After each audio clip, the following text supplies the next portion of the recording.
Hello everyone, welcome to week 3. I would like to start off with Social Vulnerability to Environmental Hazards article.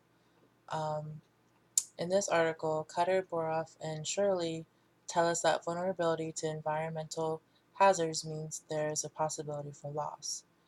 Losses can vary throughout the world. They can also happen over time and within different social groups. Socially created vulnerabilities are often ignored because they are hard to measure. That is why social vulnerabilities are usually described by age, race, type of dwelling, and etc. There's a lot more. These characteristics are much easier for us to measure after a disaster. Social vulnerability is partly due to social inequalities that influence the susceptibility of different groups to harm and also control their ability to respond. So my money point for this article was the article states that to date, there has been very little research on comparing the social vulnerability of one place to another.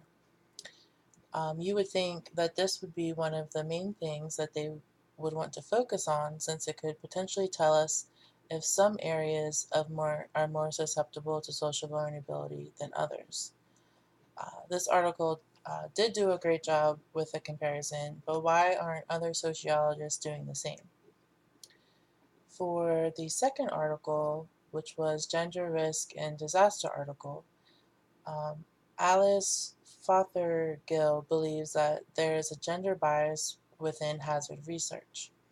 She believes that women's roles, experiences, and perspectives should be looked at and included. Fothergill found that poor women are much more exposed to risk. Women's vulnerability is mostly due to gender inequalities, caregiver roles, lack of mobility, and limited access to resources.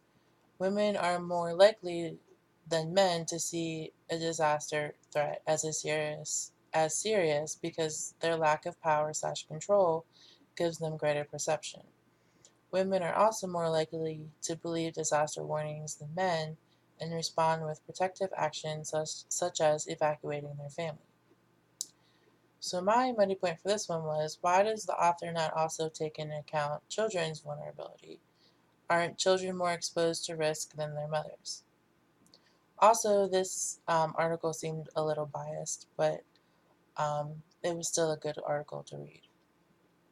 For the third article, which was Experiences of the Physically Disabled During Hurricanes Bonnie, Dennis, and Floyd, Willigan, Edwards, and Hesse found through existing research that the disabled population in the U.S. are more vulnerable from the impacts of natural disasters because of their age, class, living arrangements, and the physical constraints from their disability. They also found that people with physical disabilities are more likely to need more time to fully recover after a natural disaster.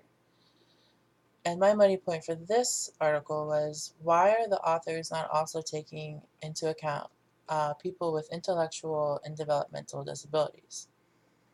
And this is important to me because I actually work with people with intellectual and developmental disabilities.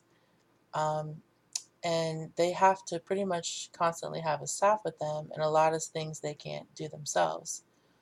Um, so I was kind of thinking of an example, and that would be what happens if the staff can't get to the house. So pretty much they would be by themselves, and how would that pan out for them in that they're constantly used to having someone there to help them, and something might happen to a staff and there is no one there to help them. Someone with a physical disability, I'm not saying all, but I'm sure some, at least most of them, would probably at least be able to do something, like be able to call 911 or do something like that. But a lot of people with intellectual and developmental disabilities don't know how to use a phone, at least from many of them that I have worked with. So I thought that would have been interesting to include with that article.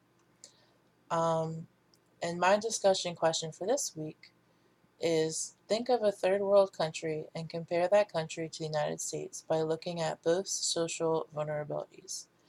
After comparing them, Give examples as to why or why not one of them is more socially vulnerable than the other.